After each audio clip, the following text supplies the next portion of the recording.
Okay. For years, I have heard about this mission trip. For years, I've prayed for this mission trip. I have Jason and Leanne. It's the same group that they went with cross country from Holiday. And Ruth Ann's with me today to help me. Her husband is Clint Sissom, and he's the pastor at cross country.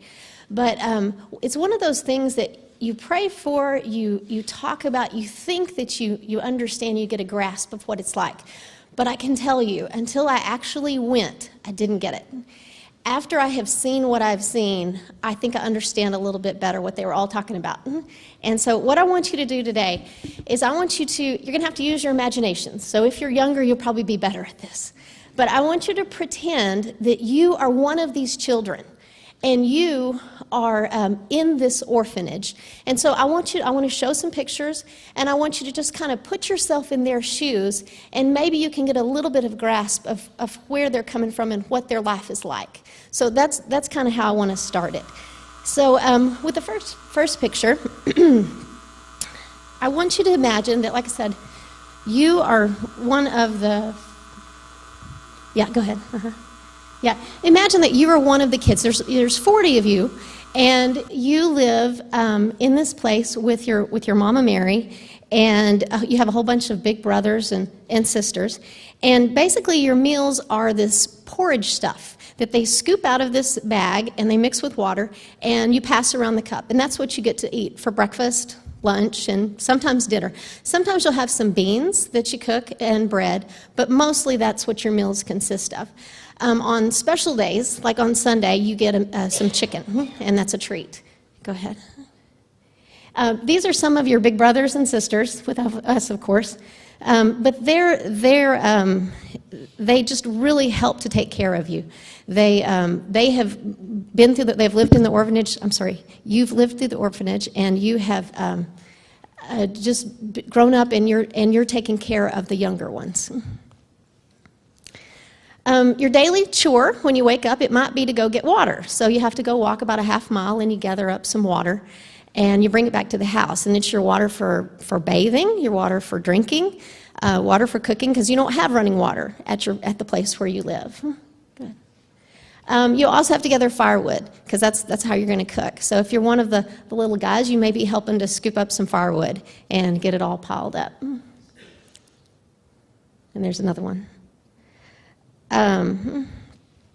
Most of you don't go to school because unless it's just expensive. There's not any, it's not like a public school or anything like that. So most of you aren't able to afford to go to school. But you love learning. And your Mama Mary, who takes care of you, she was a teacher for a lot of years. So she teaches you usually, especially if you're one of the younger ones. So you are able to read and write, and you're very good at speaking English.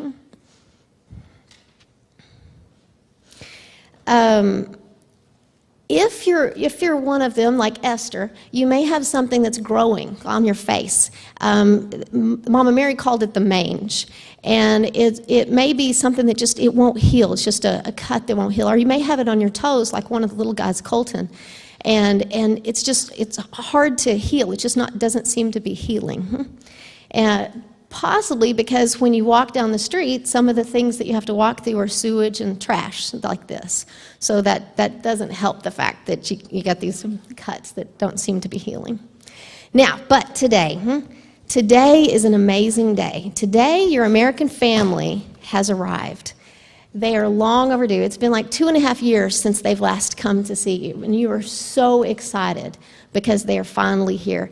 Now, it's not like you forgot them, because for the last 2.5 years, you've been praying and fasting for them every Tuesday night, just waiting in hopes that they would come sometime.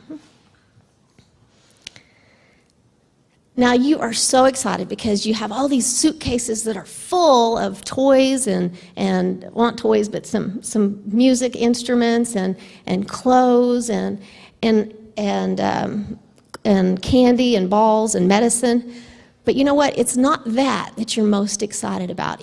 You're most excited because your American family has finally arrived.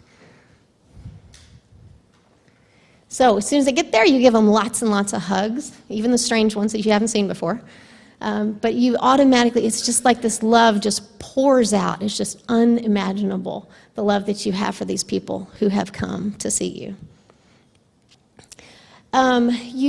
You love your own family as well, and you share everything with them, except, of course, yeah, go ahead. Yes, one. Oh, wait, I must have skipped that one. Okay. Well, I was just going to say that you share everything except their soccer ball, because you really like the soccer ball. You don't want to share the soccer ball. Oh, okay. Okay, sorry. So when the American family comes, you play games with them, you listen to Bible stories, and you just love every minute that you get to spend with your American family. Now, you have a courtyard where you can play games and basketball, and you sing songs, and you make up games. It's kind of a park area. You smile and you laugh, and you're full of joy. Not because you have this abundance of food, or not because you have access to doctors and medical, stuff, but because you know that you are loved by your Heavenly Father. You don't forget your mom or dad who maybe have died of AIDS, or maybe abandoned you, or maybe were caught into some sort of civil war. You don't forget them, but you recognize that God loves you so much that He has taken care of you, and He's placed you in this amazing orphanage, this amazing place to be. Okay. Now, your American family buses you to the mall to get some shoes. You're fascinated because you see this escalator that you've never seen before. So the first thing you do is run straight towards the escalator, and you almost like fall off backwards as you're on the escalator. But you sit there in this shoe store for, I don't know, it seemed like 6 hours. It probably wasn't, but it was a very long time. And you know what? You never complain. You never ask for a drink of water. You never ask for a snack. You just sit there and you're so happy because every single member of your family is getting shoes. And it is just an amazing, awesome day. Now, Sunday is worship day. It's a big church, and it lasts at least 2 hours. And it is awesome. It's an amazing time for you to sing and dance. And you watch the Mazungo, which is the white people, attempt their hand at dancing, which doesn't work out very well. So you're kind of laughing at them. But you love this day. It is an amazing day. And the neat thing is, every day the Muslim imam calls for prayer 5 times a day on a loudspeaker. And this day, it gets drowned out by all the praising and singing that you're doing to the one true God. Now, another day, your crazy family, American family, decides to fix you a picnic lunch. They didn't know that they were supposed to have cooked the salami-looking meat, though, but you didn't have the heart to tell them, so you go ahead and eat it raw. That was lovely. Okay. Now, every Tuesday is family night. All your siblings get together in this small living room. You gather around a flashlight, and you pray, and you give testimonies, and you hear amazing stories from your bigger brothers. And this particular night, Isaac, one of the older brothers, reminds you, you know what, even when Mama Mary didn't have food to give you or housing or anything, she always gave you God. And that was the one thing he reminds you that you need to be thankful for, because she always shared that with you. When you finish, if you're one of the little ones, you get up to pray. And that night, you recognize and you thank God for the shoes that He gave you. Yeah, He used the Americans to get them to you, but it was Him who provided that for you. And you recognize that. You thank God that day you woke up, because you know many people died in the middle of the night, and you are so grateful to God for what He did that day. Just an amazing, amazing night that you spend in worship with your family every single Tuesday. Now, another night, your American family decides to put on a banquet. They have rented and decorated a building this time just to be able to give you a good meal and just have a fun time with you. So you get up and you eat some chicken and fish sticks, and if you're one of the little ones, you eat the bones and all.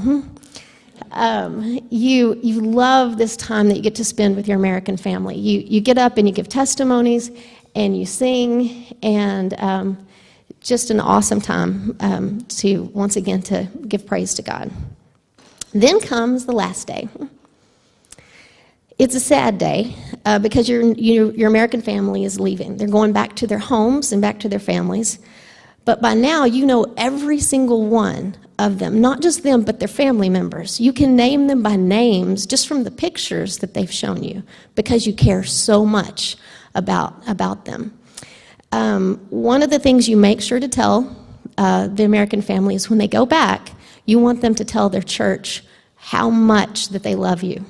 And that's what I'm here to do today. I just want you to tell on behalf of them how much that they wanted me to let you know that they love you and that they will pray for you and that they will fast for you. So, and now I'm going to let Ruth Ann come up here, and she's going to give you a picture of what was kind of going on outside the orphanage at the same time while we were there. So.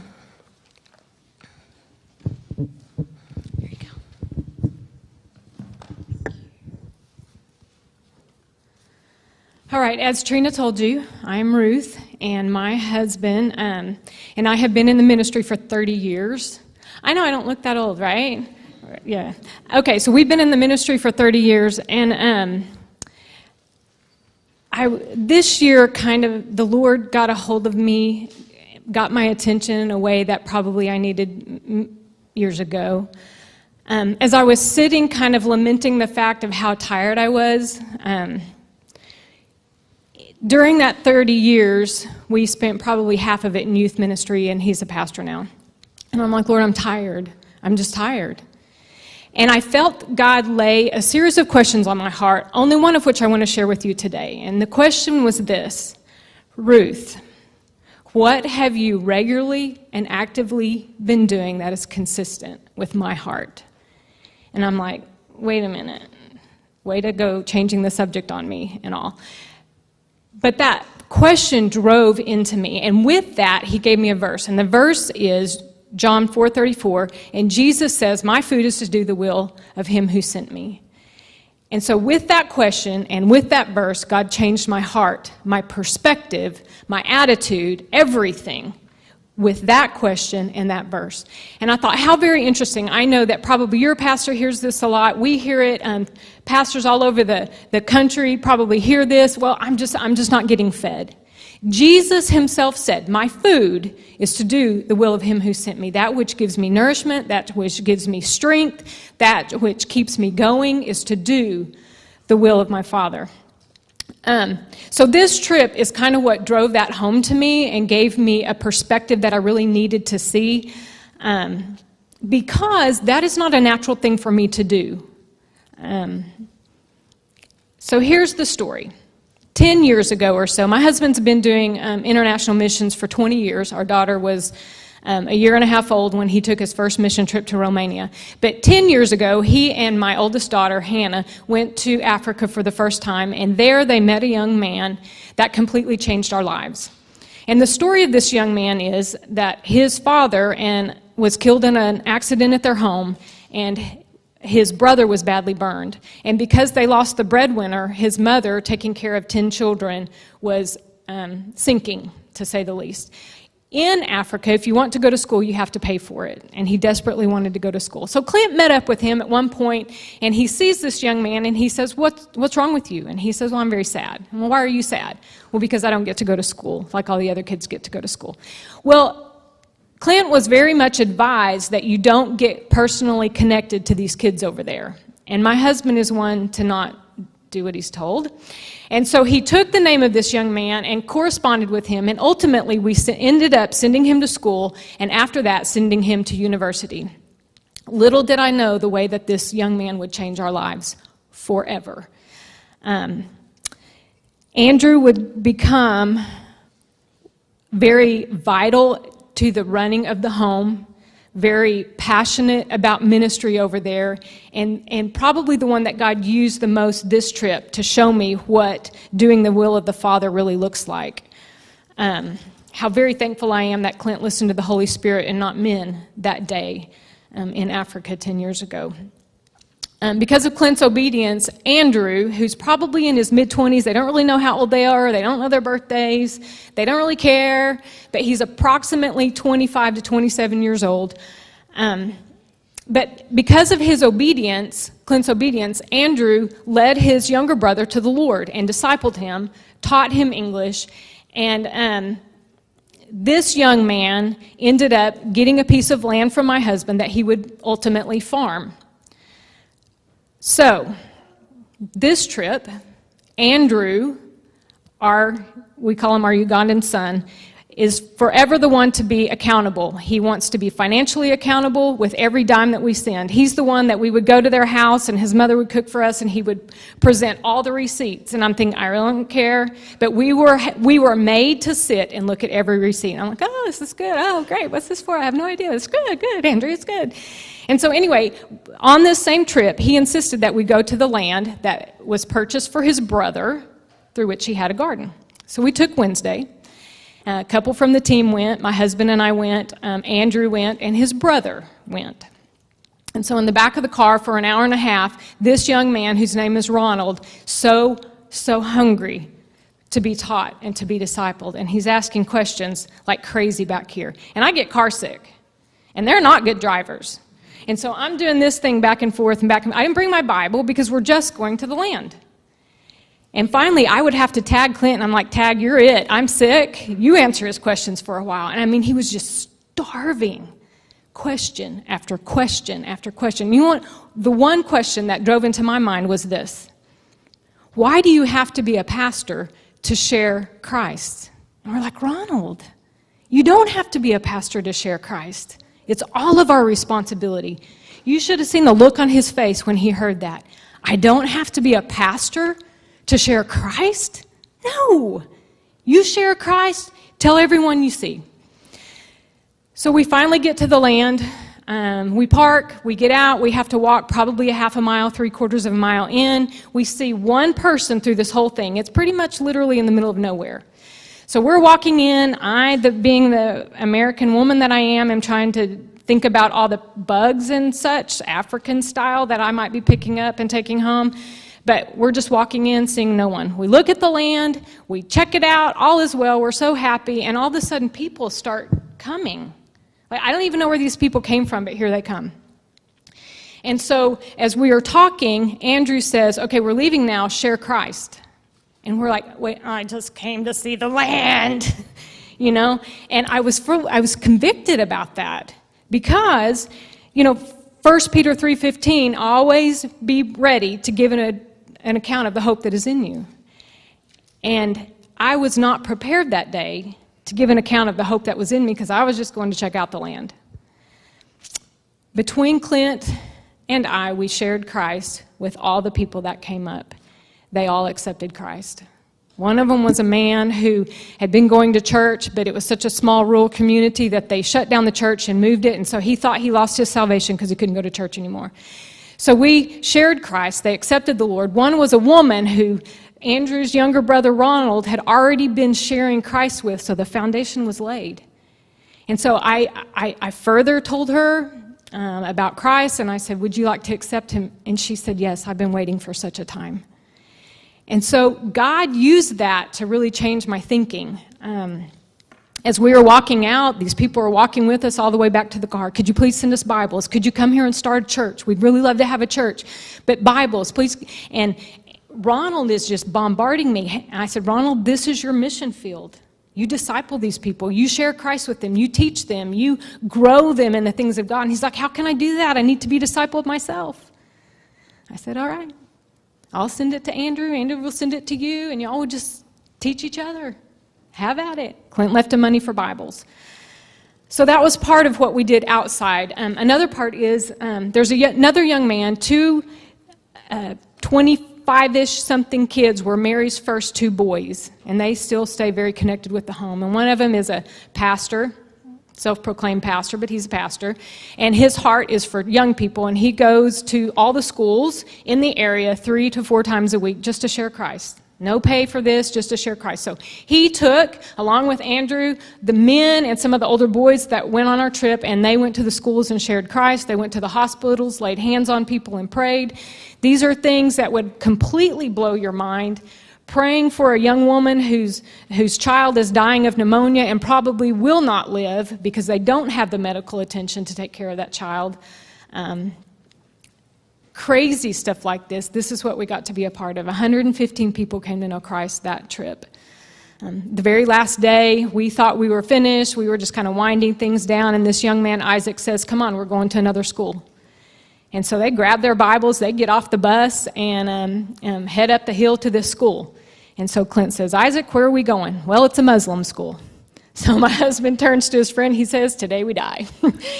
But they went up, shared Christ, they were open. Several of the young teenagers in that school came to know Christ because they shared the Lord with them. So that's what God was doing. And here's the thing.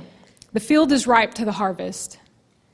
The question is, what are you and I doing that is active and regular in service to those things that are important to the heart of God? And what I learned was that what is important to the heart of God, you just go back through and look through the entire book of John or look through the entire book of Luke, and you will see what is important to Christ.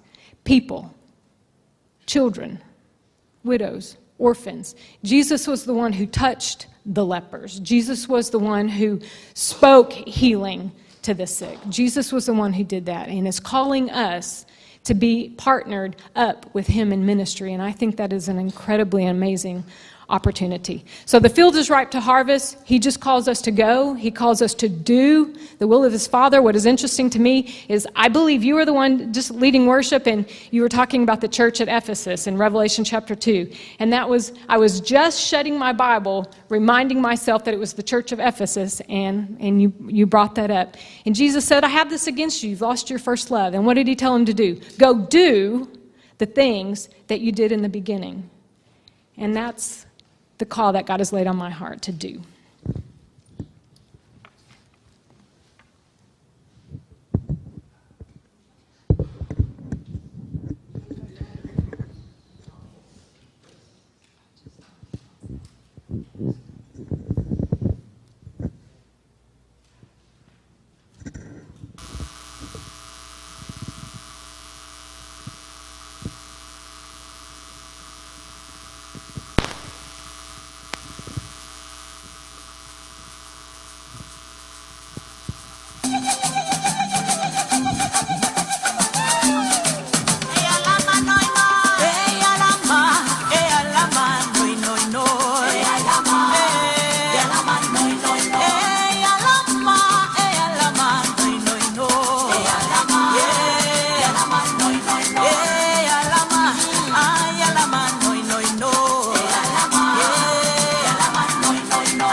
Joshua 24:15, and it says,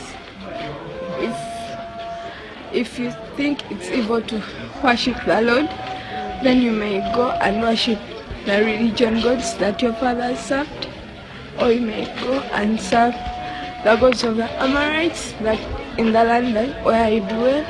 But as for me and my family, I choose to serve forever.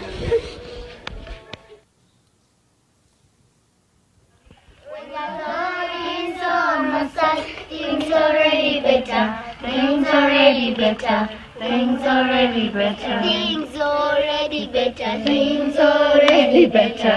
Things already better. Things already better. When the Lord is on my side, things already better. Things already better. Things already better. Ebyange biterede. Ebyange biterede. Ebyange biterede. Mukamanga yafuga ebyange biterede, ebyange biterede, ebyange biterede, ebyange biterede, ebyange biterede, ebyange biterede, ebyange biterede. Mukamanga yafuga ebyange biterede, ebyange biterede, ebyange biterede, ebibyo biterede, ebibyo biterede, ebibyo biterede, ebibyo biterede. Mukamanga yafuga ebibyo biterede, ebibyo biterede, ebibyo biterede. Mambo sawa sawa, mambo sawa sawa, mambo sawa sawa. And the Lord is so mambo sawa sawa, mambo sawa sawa. Psalm 23, it says, "The Lord is my shepherd, I shall not want. He makes me lie down in green pastures. He leads me beside quiet waters. He restores my soul. He guides me in the paths of holiness. For His name's sake, even though I walk through the valley of the shadow of death, I'll fear no evil, for You are with me. Your rod and your staff, they comfort me. You prepare a table before me in the presence of my enemies. You anoint my head with oil, my cup overflows. Surely goodness and mercy shall follow us all the days of our lives, and shall extend us to the Lord forever and ever. Amen. Solid rock, I love You, Lord.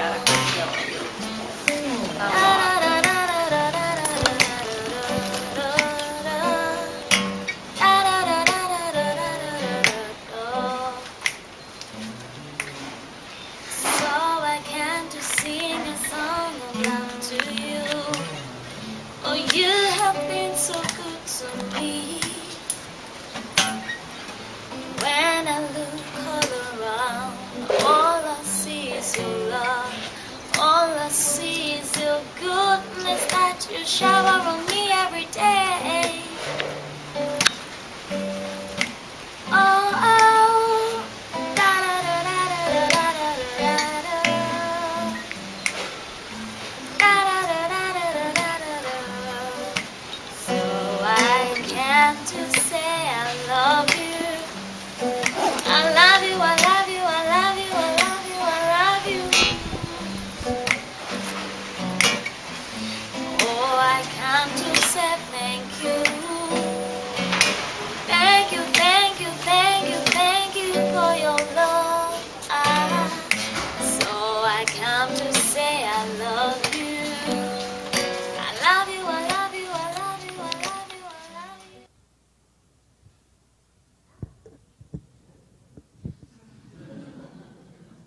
Psalms 1, it says, "Blessed is the man who does not walk in the counsel of the wicked, or stand in the way of sinners, or sit in the seat of mockers, but his delight is in the law of the Lord, and on His law he meditates day and night. He is like a tree planted by streams of water, which yields his fruits in season, and whose leaf does not wither. Whatever he does prospers. Not so the wicked, they are like chaff that the wind blows away.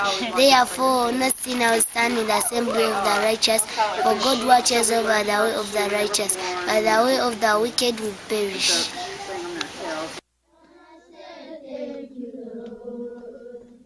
I wanna say thank You, Lord. I wanna say thank You, Lord. Thank You, Lord. Thank You, Lord, for loving me. Thank You, Lord, for healing me. Thank You, Lord, for saving me. Thank You, Lord. His mercy is forever.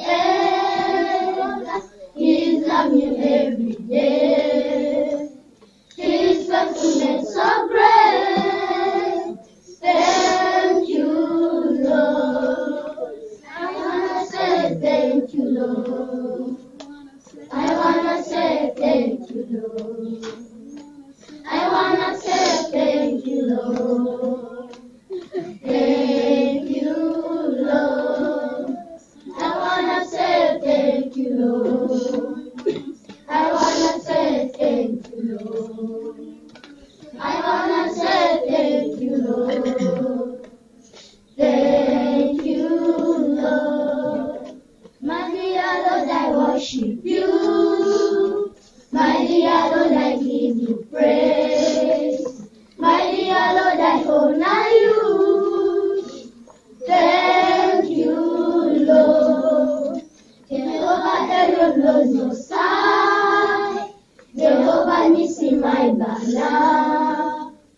that if we can get a big land, and we put there a home, we put there some projects that can push on this ministry, because even if God calls me now, I know it's not going to die, and because God never started it that it dies, no, because He has put there people to support it in His name.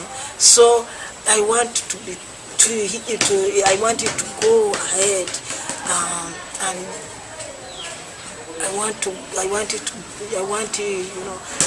be enlarged. We need my prayer for this ministry, a school, a hospital, a big land where we can put some projects that can support the home. Yeah, that's my dream. That's my dream, actually, for this ministry.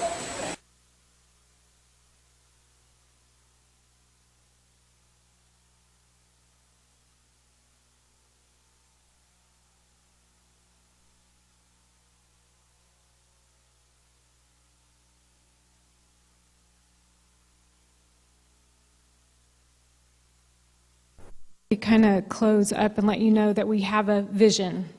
You know, Proverbs 29:18 talks about without a vision the people perish, and essentially what that means is just that they kind of give up and let go. And these kids are amazing. You can't really get a picture of how truly amazing they are just from a video slide presentation, but they are amazing.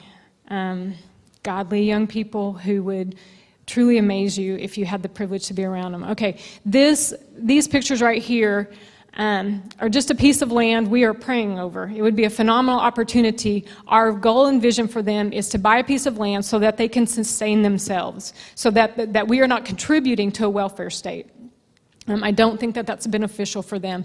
It's 14 acres. This is the total price. This piece of land that we're looking at has a coffee plantation, a matoke farm, which is like a banana farm. It has a place for pigs. It has a place for chickens. It has water, which is a critical thing for them, obviously for all of us. But our desire, or we feel like God is leading us to eventually purchase a piece of land so that they can sustain themselves, take care of themselves, provide for themselves, and our part in that becomes less and less. Until this point, we are working together. Trina's done a whole lot of the work to put together a sponsorship program so that people have some sort of connection, a personal connection with these kids. What that will look like is for $50 a month, we would be sending them to school, we would be taking care of medical bills, we would be taking care of food, and a portion of that goes into a savings account for land. This young man, Andrew, that I told you about, he is our financial man, and unbelievably faithful, and his integrity is without question. Almost to an annoyance point as far as the accountability is concerned. He takes a portion of all that we send over, and on his own, he has established a savings account for needs such as when Mary had to go to the hospital and they didn't have the money to pay for that. Things such as Christmas for the kids and also for the land. And so he takes a portion of that, it goes into savings. Every dime that we send over there, except for the $10 or $20 it takes to wire the money over there, goes to these kids for their education, for their food, for their medical supplies. Everything goes to them. And so that's our goal, that's our vision, is to provide a place where these kids can be sustained and take care of them in the meantime until that happens. And so our prayer is that you would pray about what your part might be in not just this, but in ministering and actively doing those things that are consistent with the heart of God.